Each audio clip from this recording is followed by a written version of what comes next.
Today on Prisoner of Hope. Hey, Carol. Where's Noel? Noel's not with her, Omar's father. Do you think we can get him on the phone? Do you want to start World War III? Hello? My name is Mona Lisa. I'm a problem solver, a motivator, and most importantly, a mother. When my daughter was just 18, she was sentenced to 10 years in prison.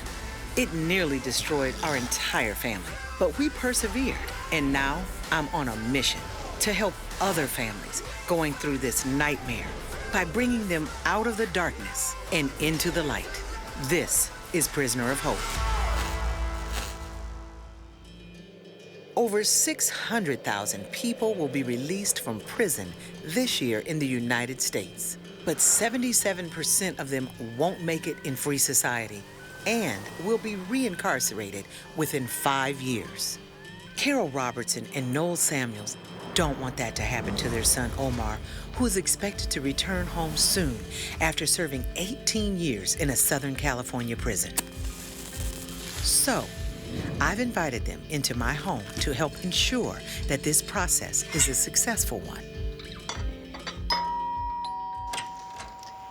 Hey, Carol. Mona Lisa. Welcome to my home. Thank you for having me. I'm so glad you came. Yes. Where's Noel? The first thing I notice when I see Carol is that Noel's not with her, and that's Omar's father. He was unable to make it. Something came up, but it's okay. We're gonna do this. Okay. Yes. Okay. All right. Well, come on in. Come on in. Omar's father was supposed to meet with me on this trip. I'm not sure why he's not here, but I'm very disappointed. I'm very hurt that he's not here. I know that Omar is in prison, and he's been in for 18 years. And I know it hasn't been easy, but I know he's on his way out soon. How long has it been, since you've last talked to him, and how often do you talk to him? We communicate via email at least once a day, sometimes twice a day. That's good. Yes. That's good. And what about Noel? How often does he go visit him, talk to him? He's in California, you're in Texas. Omar's dad has visited him, I believe, twice since he's been incarcerated in the last 18 years. Oh. Okay. Communication is very important when it comes to having a loved one incarcerated, especially amongst the family. Have you ever actually asked him why he doesn't want to visit or why he's not been able to visit? My communication with my son's father has been very limited. I'm not a doctor. I realize I'm not a doctor. But just the mere fact that he's not here almost feels like some form of avoidance behavior. Do you think we can get him on the phone? We'll certainly try. If I get him on the phone, it's going to really be hard for me to not express what I really feel. Thank you. Hello? Hi, Noel. This is Mona Lisa. How are you? Oh, fine. Hello, Mona Lisa. Good. Hey, listen, I'm sorry you weren't able to be here. I was a little disappointed. What's going on? Why were you not able to make it? Well, my brother's not doing too well right now, and I have to be here to take care of him. I'm sorry to hear about that. Would you mind if I asked you just a few questions? Because, I'm here to help you guys. See, this is the reason why communication is important. Noel just told us that he couldn't make it because his brother is sick. Maybe he's more of a family man than I thought. That sounds great, Mona Lisa. Go ahead, please. Okay.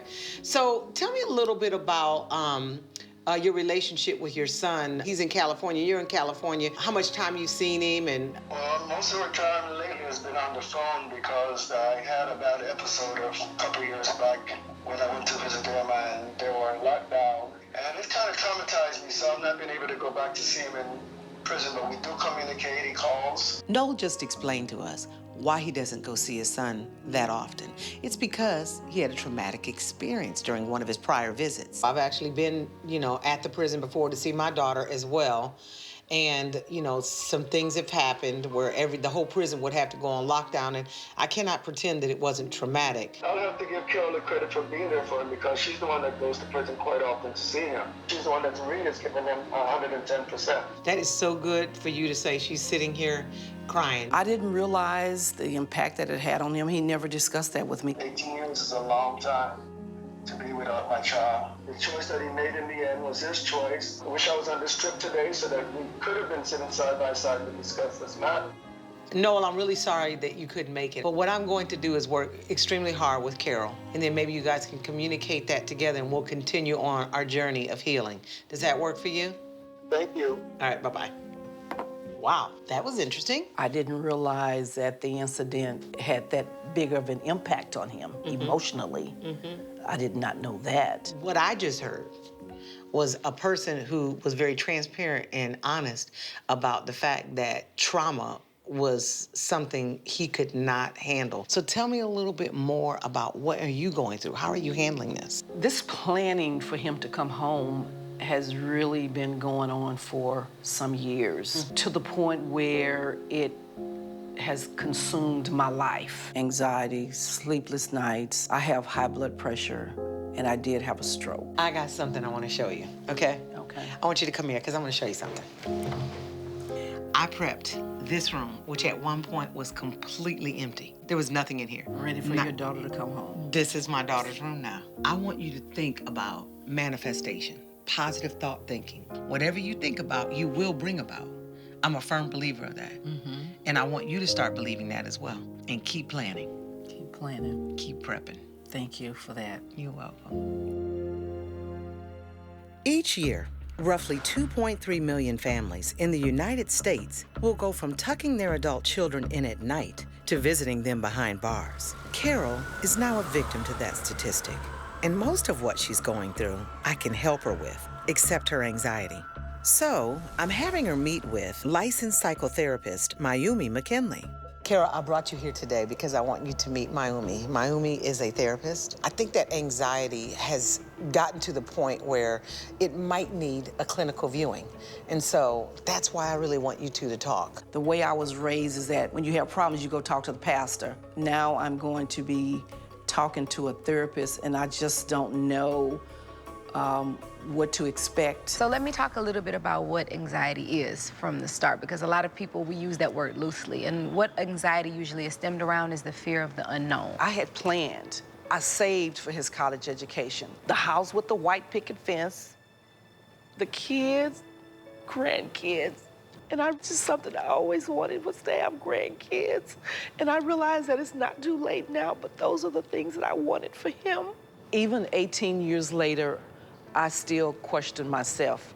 What could I have done differently? What if and woulda, shoulda, coulda are two things that usually exasperate anxiety and depression, because there is no answer to what if. When you were sending your son to college and encouraging him, you did what you were supposed to do as a parent, give them the guidance, give them the map, and hope that they take the direction that follows. So part of you also releasing some of your anxiety is gonna be not blaming yourself for decisions that your son made. One thing I'd like to work with Carol on is the concept of radical acceptance, which is you don't have to like a situation, you don't have to agree with what occurred, but you no longer allow that situation or person to have emotional control over you. A lot of times people think of grief and loss as someone passing away, and that's true.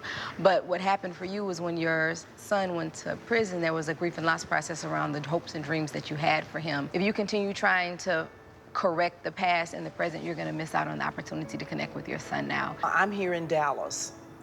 He's in California. Was he originally incarcerated in California? Yes. Okay, and is that part of your worry as well, that he's being released in California? Yes. When my son is released, he would have to remain in California, and therefore the plan is for him to stay with his dad. You can plan, you can set up the job, you can give him advice, but it would be up to him to kind of follow through and do his part, even if he is in California. Radical acceptance, are you ready for that? I'm ready. I have one last exercise for Carol that I hope will continue to set her on the right path in anticipation for her son's release. I know you came to me for help, but at the same time, I also know that you have all the answers inside. And I want to do this exercise with you because I want to see if I'm right. First question, is what happened to Omar your fault? Yes or no? No. That is the right answer. It is not your fault. It is not your fault. I truly believe that now.